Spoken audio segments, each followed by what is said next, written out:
In this lecture, we will discuss some basic concepts regarding to sets, functions and mathematical operations. तो first of all we have definition of set. तो ये set होता है? A set is well defined class or collection of object.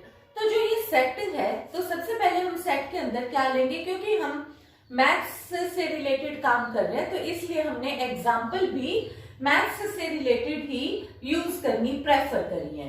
जैसे collection of objects में हम 7 days of week भी ले सकते थे। इसके अलावा हम काउ, बफेलो, शिप इस तरीके के डाटास भी ले सकते थे, पर हमने नंबर सिस्टम ही प्रेफर किया।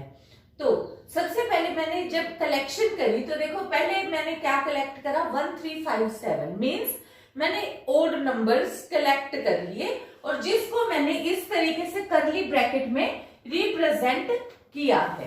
तो यहाँ पे ये एक वेल डिफाइंड डाटा हो गया, यानी कि इसके अंदर सारे ओड नंबर हैं। और जो सेट का रिप्रेजेंटेशन होता है, देखो हमेशा उसको कैपिटल लेटर से रिप्रेजेंट करते हैं। जो उसके अंदर के एलिमेंट्स होते हैं उनको हम स्मॉल लेटर से रिप्रेजेंट करते हैं, और जो सेट होता है उसको हम कैपिटल लेटर से रिप्रेजेंट करते हैं। तो मैंने वो कैपिटल ओ ले लिया ताकि ओड नंबर के रिप्रेजेंटेशन के लिए, और वहां पे मैंने फिर नेक्स्ट ले लिया एक सेट ऐसे जिसके अंदर मैंने 4 एलिमेंट्स लिए 1 2 3 4। अब इससे मेरे को एक चीज और पता लगती है सेट थ्योरी से कि एक तो सेट को हमेशा इस तरीके की करली ब्रैकेट में यूज करना है, और इस तरीके के एक्सप्रेशंस को हम टेबुलर फॉर्म बोलते हैं। और एक यहाँ पे हमारे पास जो अंदर के एलिमेंट्स हैं उनको हम जनरली स्मॉल लेटर्स से रिप्रेजेंट करते हैं और सेट को कैपिटल लेटर से रिप्रेजेंट करते हैं। और फिर एक तो सेट होता है फाइनाइट, एक होता है इनफाइनाइट। फाइनाइट सेट कौन सा होगा, जिसके अंदर के नंबर ऑफ एलिमेंट्स मेरे को काउंटेबल हो। काउंटेबल का मतलब है कि मैं जिनको काउंट कर सकूं। तो इसमें मुझे पता है कि 4 है एलिमेंट्स, तो ये काउंटेबल हो गया, यानी कि ये फाइनाइट हो गया। और इसी तरीके से 1357 and so on up to कहां तक मुझे नहीं पता, सो अप टू इंफिनिटी। और ऐसा सेट क्या हो गया, इनफाइनाइट सेट। तो हमारे पास हमने 2 तरीके के सेट किए, एक फाइनाइट सेट, एक इनफाइनाइट सेट। अब इसके बाद हमारे पास है एक इक्वेलिटी ऑफ सेट। अब देखो, जब भी कभी भी 2 सेट्स होंगे तो एक सेट हमारे पास कई तरीके की पोजीशंस होती हैं सेट की, तो केवल और केवल 2 सेट तभी इक्वल हो सकते हैं अगर एक सेट का हर एक एलिमेंट दूसरे में हो, दूसरे का हर एक एलिमेंट पहले में हो। पोजीशन मैटर नहीं करती। जैसे इसके अंदर एलिमेंट क्या है, 1 2 3 4, इसके अंदर एलिमेंट क्या है, 2 1 3 4। मतलब क्या है कि दोनों के अंदर एलिमेंट काउंटिंग वाइज भी 4 है, 1 2 3 4 है, मतलब कोई भी एलिमेंट इनमें डिफरेंट नहीं है। अब देखो, सपोज अगर मैं यहां से ये 4 हटा देती हूं तो अब क्या हो गया, A is contained in B, और या फिर हम क्या कह सकते हैं, B is super set of A। ठीक है, इस तरीके से हम कह सकते हैं। और सपोज अब यहाँ पे हमारे पास इसके अंदर 3 नहीं है, इसमें 3 है और वहां पे अब 4, तो ये वाली वैल्यू क्या हो गई कि ना तो ये दोनों कंपेयरेबल नहीं हो सकते, क्योंकि अब A और B कैसे हो गए, ये कंपेयरेबल नहीं है। Neither A is contained in B nor B is contained in A। तो यहाँ पे हमारे पास हो सकता है कि 2 सेट्स के अंदर कंपैरिजन पॉसिबल ना हो। इंटरसेक्शन और यूनियन भी हम निकाल सकते हैं। अगर मैं इन दोनों की इंटरसेक्शन करती हूँ तो इंटरसेक्शन में केवल कॉमन एलिमेंट आएंगे। इनके कॉमन एलिमेंट क्या हुए, 1 एंड 2। तो उसको मैं कैसे रिप्रेजेंट करूंगी, A इंटरसेक्शन B, और उसके अंदर एलिमेंट आ जाएंगे 1 एंड 2। A यूनियन B करूंगी तो उसके अंदर हमारे पास A के भी सारे एलिमेंट होंगे, B के भी सारे एलिमेंट होंगे। पर एक चीज का हमें ध्यान रखना है, जब हम इंटरसेक्शन करें या यूनियन करें, रेपिटेशन अलाउड नहीं है। हम सेट में जो एक बार एलिमेंट आ गया उसको दोबारा से नहीं लिखते। तो मैंने यहाँ पे क्या किया, 1 2 3 लिख लिया। यहाँ पे मैंने पहले 1 2 3, क्योंकि A सेट के सारे एलिमेंट आएंगे ही आएंगे। फिर मैं जब B को लिखने लगी तो मैंने देख लिया कि 2 को मैं ऑलरेडी लिख चुकी हूँ, 1 को ऑलरेडी लिख चुकी हूँ, तो बचा कौन सा, सिर्फ अब 4 बचा है, तो मैंने जब यूनियन लिखा तो 4 लिख दिया। ठीक है, तो ये मेरे पास यहाँ पे A यूनियन B हो गया, यहाँ A इंटरसेक्शन B हो गया। हमने यहाँ पे अब इसके बाद अपने पास देखो फिर स्टार्ट हो जाता है नंबर सिस्टम। पहले जब हम काउंटिंग करते थे तो हम पहले ऑब्जेक्ट्स को एक जगह रख लेते थे, उसके हिसाब से हम काउंटिंग स्टार्ट करते थे। फिर इन्वेंट हुआ नंबर सिस्टम। नंबर सिस्टम में हमने काउंटिंग स्टार्ट करी तो 1 2 3 4 अप टू सो ऑन, तो इसको हम कहते हैं नेचुरल नंबर। फिर इसके बाद हमारे पास आ जाता है होल नंबर। होल नंबर में कौन से नंबर आते हैं, 0 प्लस नेचुरल नंबर, तो ये हमारे पास हो जाता है होल नंबर। इसके बाद हमारे पास आता है इंटीजर। इंटीजर में जब हमने नेगेटिव्स के को भी इंक्लूड कर दिया, नेगेटिव में भी कौन सा, 0 1 2 के साथ -1 -2 -3 एंड सो ऑन, तो इसको हमने कहा इंटीजर। तो यहाँ पे फिर अपने पास है जेड प्लस। जेड प्लस के अंदर क्या है, केवल और केवल पॉजिटिव इंटीजर। पॉजिटिव इंटीजर बिल्कुल वही चीज बन गए जो नेचुरल नंबर है। फिर नेगेटिव इंटीजर्स में हमने लिया सारे negative numbers, -3 -2 -1 and so on. और फिर देखो हमने पॉजिटिव इंटीजर लिया, नेगेटिव इंटीजर लिया, इनमें दोनों में ही हमने 0 को इंक्लूड नहीं किया। तो 0 जो एक नंबर है वो नाइदर पॉजिटिव नॉर नेगेटिव, पर इनको कंबाइन करेंगे 0 plus Z minus plus union Z plus, तो ही जाके हमारे पास कंप्लीट इंटीजर नंबर बनेगा। नेक्स्ट है हमारा रैशनल नंबर। रैशनल नंबर के हम एलिमेंट को हमने रिप्रेजेंट कर दिया एक्स से, और इसके अंदर कौन से एलिमेंट होते हैं उसको हमने लिखा है कि P ओवर Q की फॉर्म में हम लिख सकते हैं रैशनल नंबर के एलिमेंट को। और इसमें कंडीशन क्या होती है, P and Q should be coprime integer and Q should not be equal to 0। अब यहाँ पे जो ये हमारे पास है नंबर, तो ये हो गया 1/2 2/3 एंड सो ऑन। अब इसी तरीके से जैसे 7 है तो 7 क्या हो गया, 7/1। तो इसके अंदर हमारे पास जब नंबर हमने लिखे हैं तो सारे के सारे जो ये नेचुरल नंबर है, नेचुरल नंबर किसके अंदर कंटेन करता है, होल नंबर में। Natural number is contained in whole number, whole number is contained in integer, integer is contained in rational.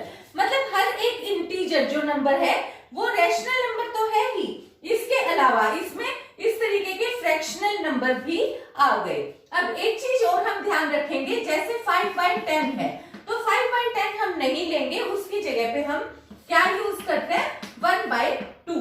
तो हमने क्या कहा है कि P और Q का कॉमन डिवाइजर कितना होना चाहिए, 1। अगर कॉमन डिवाइजर कुछ है तो वो हम पहले ही उसको डिवाइड करके ही यूज करेंगे।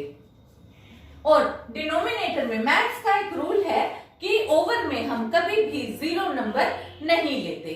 तो 0 नंबर से हम क्या रिजल्ट कंक्लूड करते हैं, क्योंकि 1/0 हमारे पास, एक तो हम इसे इंफिनिटी यूज करते हैं और या फिर डज नॉट एग्जिस्ट,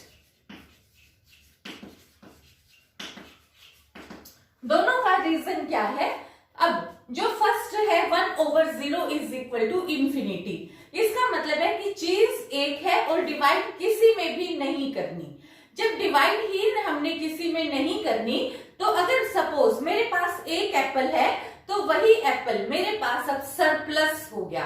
सरप्लस हो गया तो इनफाइनाइट हो गया, क्योंकि मेरे पास है ही नहीं कि जिसके अंदर मैं एप्पल को डिवाइड कर सकूं। फिर दूसरा ये है कि जब कुछ डिवाइड करने के लिए है ही नहीं तो मैं क्वेश्चन क्या सोल्व कर रही हूँ, फिर तो डज नॉट एग्जिस्ट, कि क्वेश्चन ही एग्जिस्ट नहीं करता। तो हम 1/0 को ये दो तरीके से एक्सप्रेस करते हैं। इसके बाद फिर एक हमारे पास यहाँ पे रैशनल नंबर में एक हम Q0 हमने ऐसे एक बार अलग से रिप्रेजेंट कर दिया कि क्योंकि 0 एक मैथ्स का एक बहुत ही इंपॉर्टेंट नंबर है, 0 के बगैर हम आगे नहीं बढ़ पाते। पर कुछ जगह पे हमें 0 प्रॉब्लम क्रिएट करता है। कब 0 प्रॉब्लम क्रिएट करता है, ऑब्वियसली जैसा हमने अभी लिखा कि 1/0 होने से एक्सप्रेशन इंफिनिटी हो जाता है, यानी कि 0 एक ऐसा नंबर है जो इन्वर्टिबल नहीं होता। तो इसकी वजह से हम एक्सेप्ट 0 यूज कर लेते हैं कि Q0 मतलब क्या है, ऑल रैशनल एक्सेप्ट 0। जब हमें क्वेश्चन में जरूरत पड़ेगी तब मैं तुम्हें और डिटेल में बता दूंगी। फिर इसके बाद हमारे पास आ जाता है real number system. Real number system में अब फिर हम जब देखो इसके बाद नेचुरल के बाद होल के बाद इंटीजर के बाद रैशनल, हमने 1/2 तक के भी नंबर ले लिए। अब हमारे पास कुछ एक ऐसे नंबर हैं जैसे स्क्वायर रूट में आ गए, स्क्वायर रूट 4 किया तो मेरे पास आंसर है 2, स्क्वायर रूट 9 किया तो 3। पर अगर मैं स्क्वायर रूट 2 करती हूँ तो स्क्वायर रूट 2 का आंसर मेरे पास नहीं आता। स्क्वायर रूट 4 करती हूँ तो ऑब्वियसली 2 है, 9 करूंगी तो 3 है। पर बहुत सारे स्क्वायर रूट्स ऐसे हैं जिनका कि मेरे पास आंसर एग्जैक्ट में नहीं निकलता। तो यहाँ पे मेरे को फिर डेसिमल एक्सप्रेशन में आता है मेरे पास आंसर। और डेसिमल एक्सप्रेशन में भी जब मैं काम करती हूँ तो मेरे पास नॉन टर्मिनेटिंग डेसिमल एक्सप्रेशंस आने स्टार्ट हो जाते हैं। तो रियल नंबर में हम रैशनल नंबर तो है ही, ये वाले सारे नंबर तो है ही, और इसके अलावा इरेशनल नंबर्स भी इसके अंदर आ जाते हैं। तो rational is contained in real, ठीक है। ये वाले सारे नंबर तो ऑब्वियसली ही रियल नंबर में हो गए। इसके अलावा हमारे पास रैशनल से अलग जो इरेशनल थे वो भी रियल नंबर सिस्टम में इंक्लूड हो गए। अब इसके बाद हमारे पास बचता है कॉम्प्लेक्स नंबर सिस्टम। अब देखो जब मैंने स्क्वायर रूट किया तो स्क्वायर रूट में अब एक और कई बार हमारे को दिक्कत आ जाती है कि स्क्वायर रूट के नीचे नेगेटिव आ जाता है। अब देखो जैसे स्क्वायर रूट के नीचे नेगेटिव आ गया तो इसको मैंने क्या एक्सप्रेशन दिया है, नेगेटिव इमेजिनरी। तो यहाँ पे ये अंडर रूट -1, तो इसको हम यूज करेंगे ओल्टा। ओल्टा का मतलब है इमेजिनरी। तो यहाँ पे हम एक रियल एक्सिस ले लेते हैं, एक इमेजिनरी एक्सिस ले लेते हैं और उसके बेस पे फिर हम क्वेश्चन सोल्व करते हैं। और जब हम ओल्टा स्क्वायर करते हैं तो ये वैल्यू हो जाती है -1, ओल्टा 4 करते हैं तो ये वैल्यू हो जाती है +1। मतलब क्या है कि इमेजिनरी वैल्यू जो है वो रियल में कन्वर्ट भी हो सकती है। तो हम कॉम्प्लेक्स नंबर जब लेते हैं तो वो क्या होता है, रियल प्लस इमेजिनरी। जो रियल नंबर है वो तो सारे के सारे कॉम्प्लेक्स नंबर के अंदर इंक्लूड होते ही हैं। जैसे सपोज 7 है तो मैं 7 को कैसे एक्सप्रेस कर सकती हूँ, 7 + 0 ओल्टा।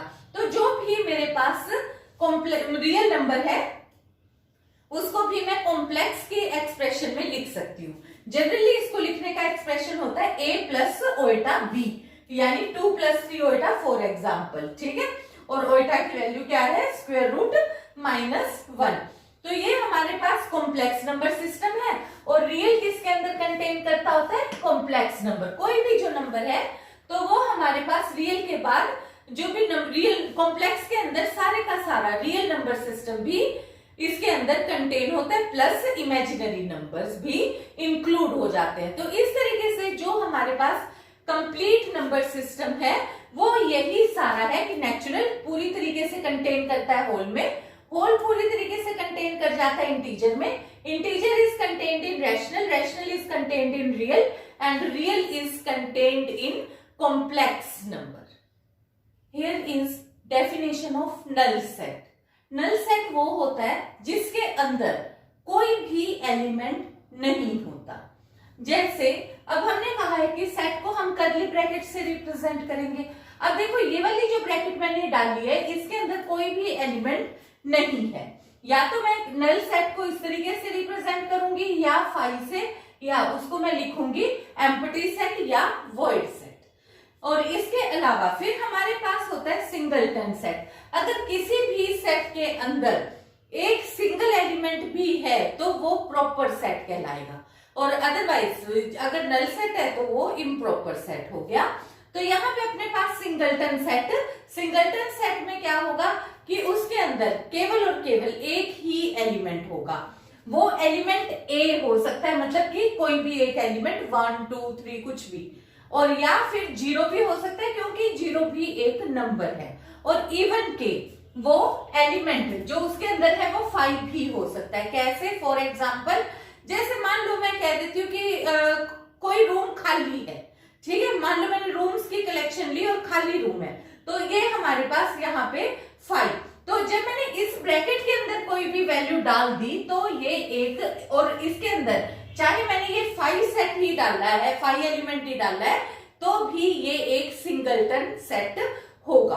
अब यहाँ पे ये जो है ये सिंगलटन सेट नहीं है, ये सिंगलटन सेट नहीं है, पर ये सिंगलटन सेट है।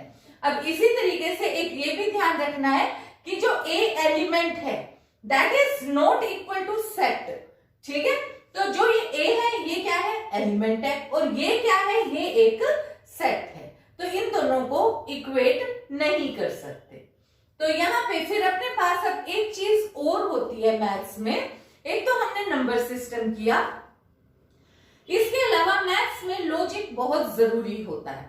मैथ्स में जब हम काम करते हैं तो जैसे मैं कई बार कंपैरिजन हम करते हैं और एक कंपैरिजन से हम दूसरे पे लॉजिक के थ्रू पहुंच जाते हैं कि अगर पहली स्टेटमेंट ट्रू है, दूसरी स्टेटमेंट ट्रू है, तो तीसरी भी स्टेटमेंट ट्रू होगी, तो उसके हिसाब से हम लॉजिक निकालते हैं। लेकिन अगर पहली स्टेटमेंट ट्रू है और दूसरी उससे फॉल्स आ जाती है तो हम कंक्लूजन नहीं निकाल सकते, या फिर हम कंट्राडिक्शन पे आ गए तो हम क्या कहेंगे कि भी हमें पता नहीं, भी ये हमारी सपोजिशन रॉन्ग हो गई, इसलिए हम कुछ कह नहीं सकते। तो यहाँ पे जैसे हम मैथ्स में कई बार जब हमारे को एक चीज प्रूव करनी हो, क्योंकि अगर मेरे को ये बताना है कि 4 इज ग्रेटर देन 2, तो अब मैं इसको कैसे बताऊं कि 4 इज ग्रेटर देन 2? तो यहाँ पे फिर मैं इसको बताने के लिए कोई ना कोई लॉजिक ही लगा लेती होती हूँ। तो लॉजिक लगाने में अगर मेरा लॉजिक उसी तरीके से वर्क कर गया जैसे मैं बताने लग रही हूँ, तो उसके अकॉर्डिंग हम लॉजिक से भी बहुत क्वेश्चंस सोल्व करते हैं। तो जैसे हम पहले कंसीडर करते हैं कि लेट अस सपोज एक स्टेटमेंट सपोज करते हैं और फिर उसके अकॉर्डिंग फिर हम कह देते हैं अवर सपोजिशन इज ट्रू, और अदरवाइज अगर रॉन्ग आ जाती है तो हम कह देते हैं अवर सपोजिशन इज रॉन्ग, सो जो हमने सपोज किया था वो कंट्राडिक्शन है और ये नहीं हो सकता। तो जैसे मान लो a ग्रेटर देन b है, b ग्रेटर देन c है, तो यहां से मैंने लॉजिक लगा लिया कि a ग्रेटर देन c है। ऐसे ही अगर मान लो मेरे पास लॉजिक में a ग्रेटर देन b है और c ग्रेटर देन d, तो इन दोनों का तो कोई मैच ही नहीं है, तो यहाँ पे मैं क्या लॉजिक लगाऊंगी, यहाँ तो मेरे पास कोई लॉजिक लगाने के लिए है ही नहीं। तो हम मैथ्स में कई बार लॉजिक का भी इस्तेमाल करते हैं। इसके बाद हमारे पास अब यहाँ पे ये है कि फंक्शन में कि एक डेफिनेशन हमारे पास, जैसे नंबर सिस्टम हमने किया, नंबर सिस्टम में हमने सेट्स का कंपैरिजन किया कि दो सेट कंपेरेबल हो सकते हैं, नॉन कंपेरेबल हो सकते हैं, यूनियन, इंटरसेक्शन, प्रॉपर सेट, ठीक है। इसके अलावा एक हमारे पास होते हैं फंक्शंस। फंक्शंस में हम क्या यूज करते हैं कि ए और बी हमारे को कोई दो सेट दिए हुए हैं, तो there exist a correspondence denoted by f which associate to each member of A to a unique member of B. Then F is called a function or a mapping from A to B and is denoted by F is to A approaches to B.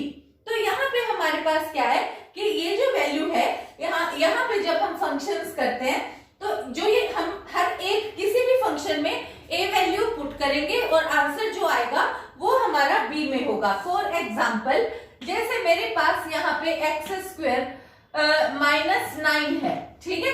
तो यहाँ पे जब मैंने function में मैंने value put करी 1, तो यहाँ पे मैंने वैल्यू पुट करी f(1), तो 1 वैल्यू पुट करने से 1 - 9 इज इक्वल टू -8।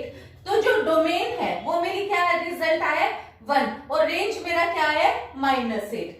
तो यानी कि जो करस्पॉन्डेंस का मतलब होता है कि कोई एक फंक्शन डिफाइंड होता है, उसके अंदर हम कुछ वैल्यूज पुट करते हैं, वैल्यूज के करस्पॉन्ड हमारे को फंक्शन के बेस पे ही करस्पॉन्डेंस कौन सी है मुझे नहीं पता।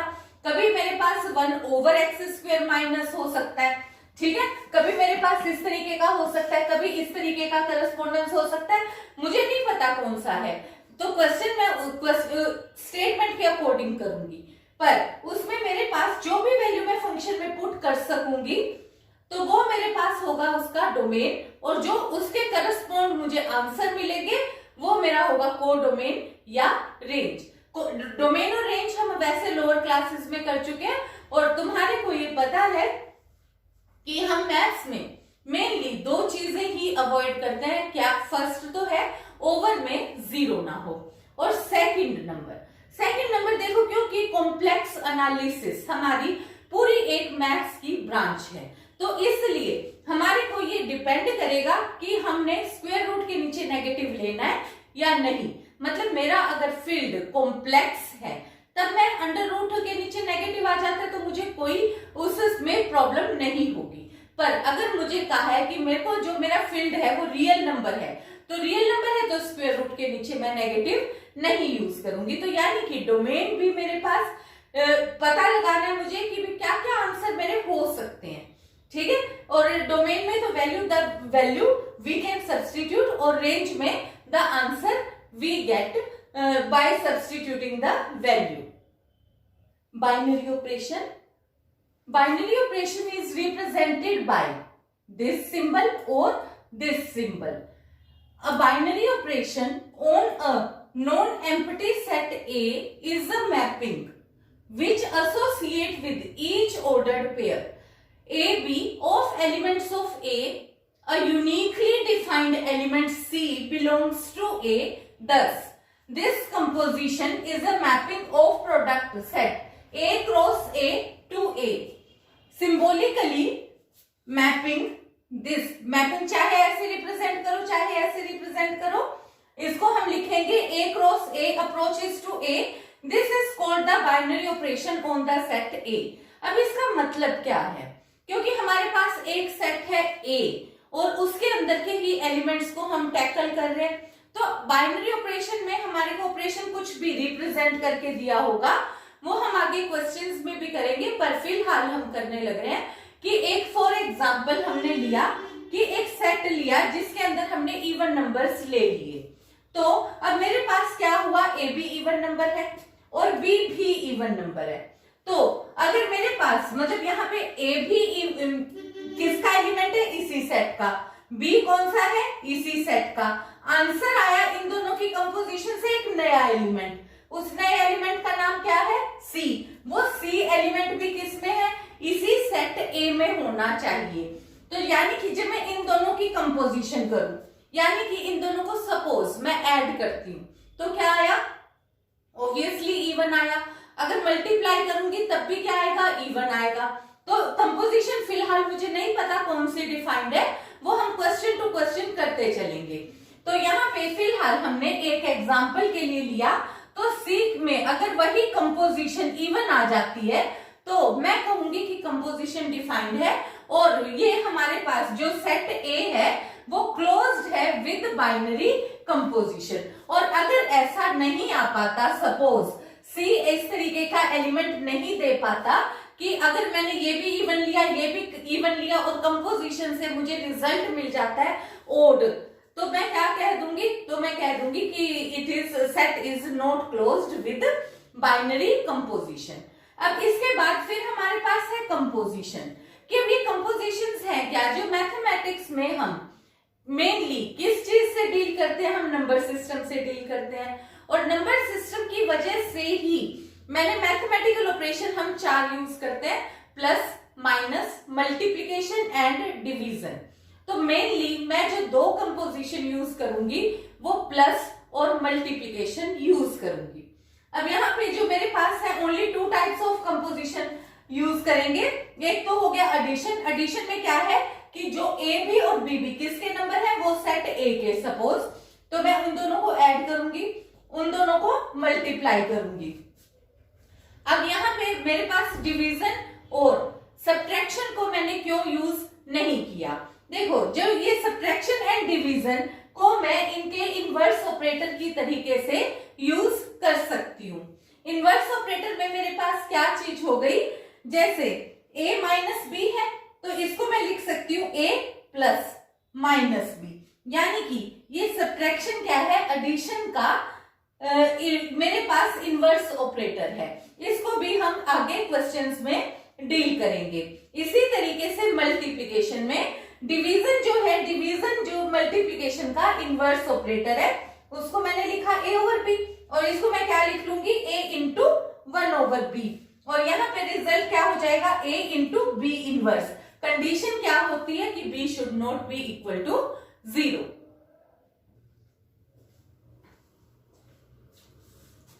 अब देखो हमने यहाँ पे लिया कि मैथ्स में हम 2 बाइनरी ऑपरेशंस यूज करेंगे, एक प्लस एक मल्टीप्लिकेशन। अब इन्हीं 2 ऑपरेशंस को यूज करके हम कुछ एक एक्सियोम्स सेटिस्फाई करेंगे सेट थ्योरी में।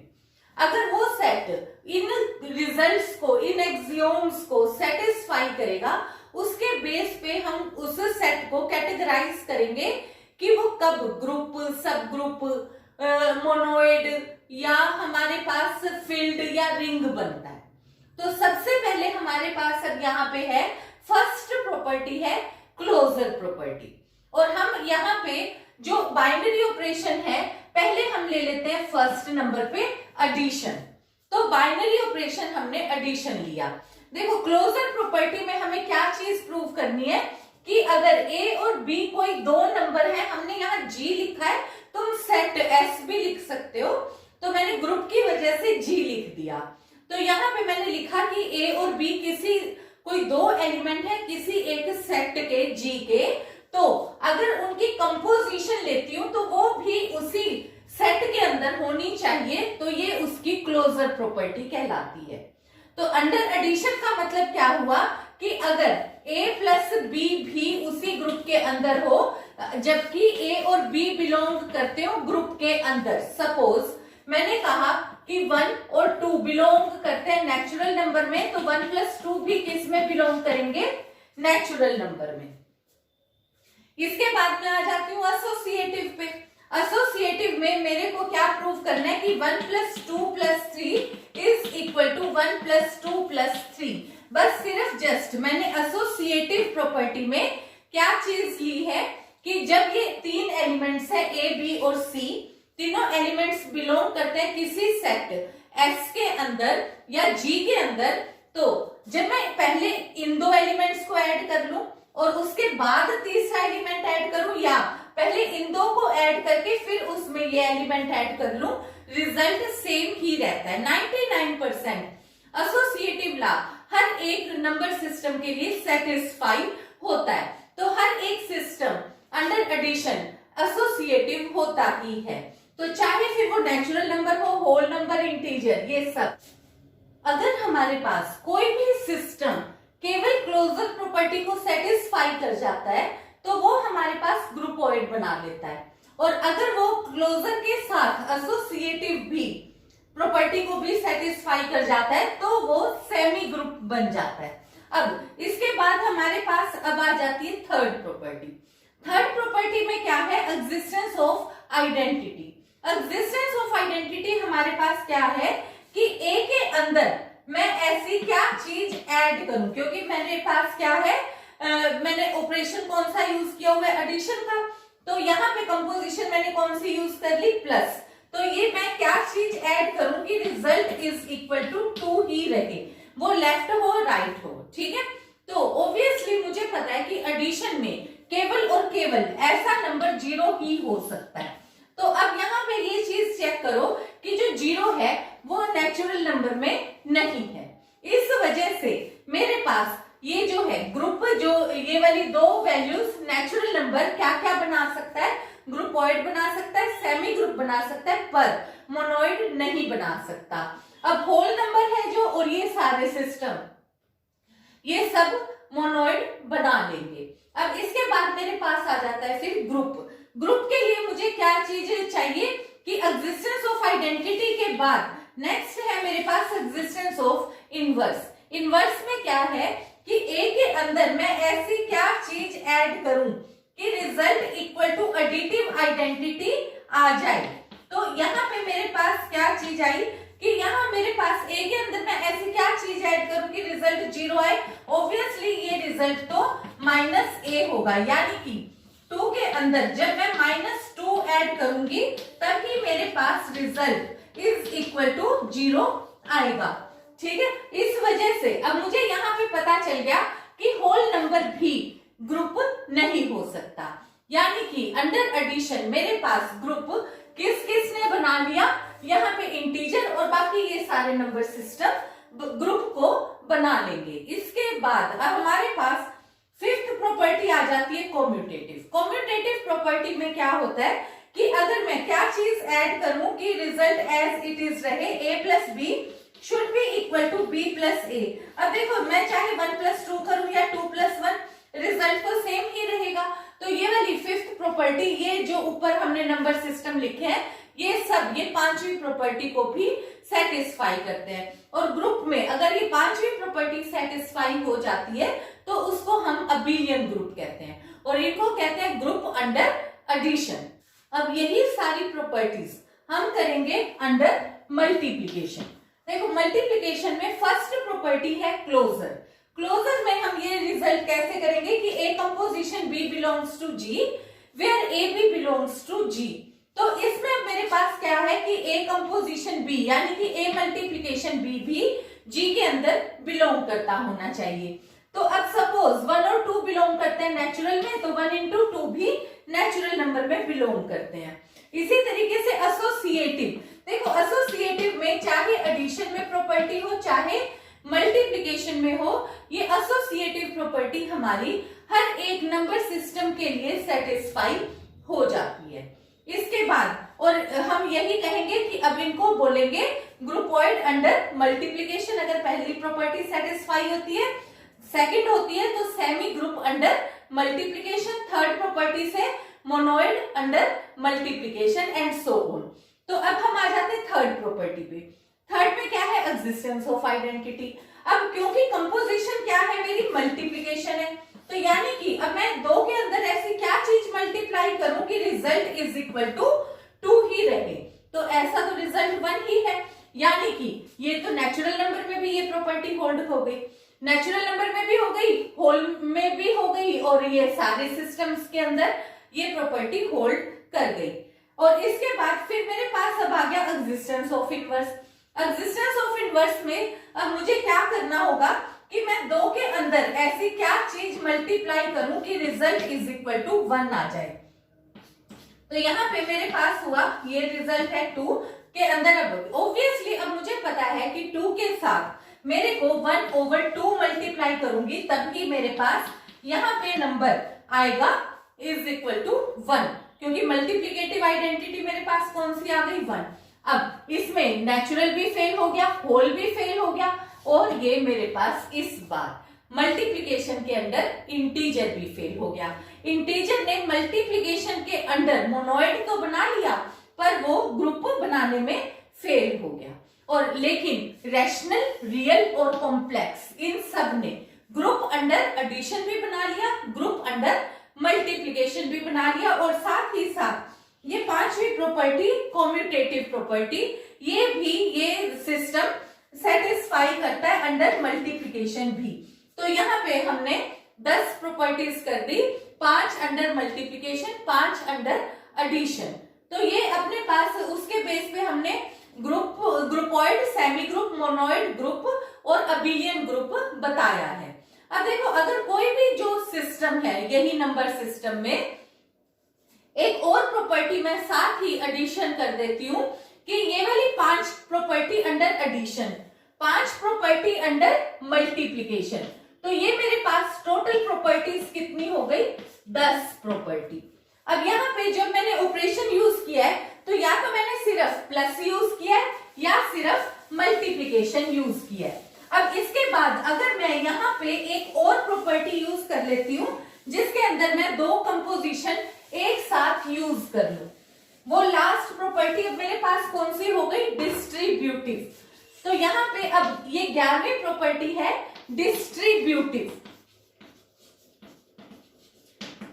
अब ये डिस्ट्रीब्यूटिव प्रॉपर्टी में क्या होगा कि A composition B plus C is equal to A dot B plus A dot सी।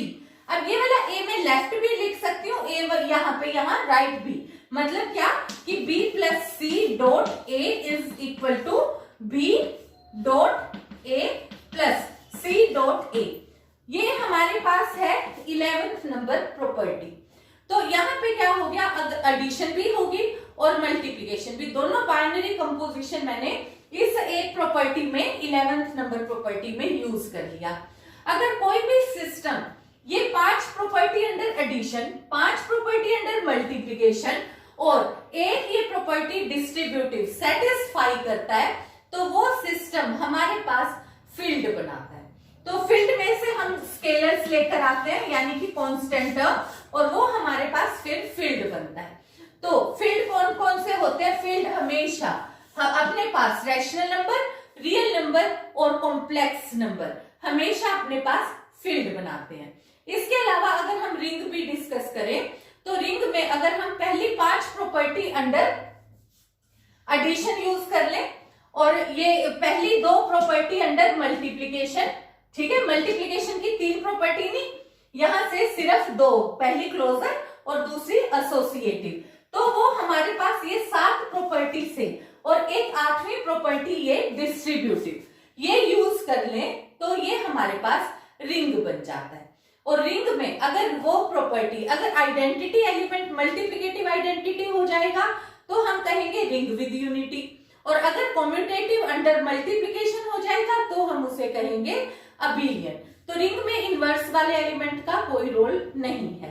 तो ये हमारे पास यहां से कि किस तरीके से हम सेट को कैटेगराइज करते हैं, groupoid, semi group, monoid group, abelian group, फिर अंडर एडिशन, अंडर मल्टीप्लिकेशन, फिर हमने डिस्कस किया फील्ड की 11 प्रॉपर्टीज, और फिर साथ ही साथ हमने डिस्कस किया रिंग की 8 प्रॉपर्टीज, 5 अंडर एडिशन, पहली 2 अंडर मल्टीप्लिकेशन प्लस डिस्ट्रीब्यूटिव। इसके अलावा फिर अगर आइडेंटिटी एलिमेंट है तो आइडेंटिटी एलिमेंट अंडर मल्टीप्लिकेशन तो कहेंगे रिंग विद यूनिटी, और अगर कम्यूटेटिव अंडर मल्टीप्लिकेशन है तो कहेंगे कम्यूटेटिव रिंग। तो ये अपने पास ये पूरी थ्योरी है जिसकी कि हमारे को हर बार अलजेब्रा करते हुए जरूरत पड़ती है, चाहे हम वेक्टर स्पेस करें और चाहे हम ग्रुप से रिलेटेड क्वेश्चंस करें। So that was all about this lecture. Thank you.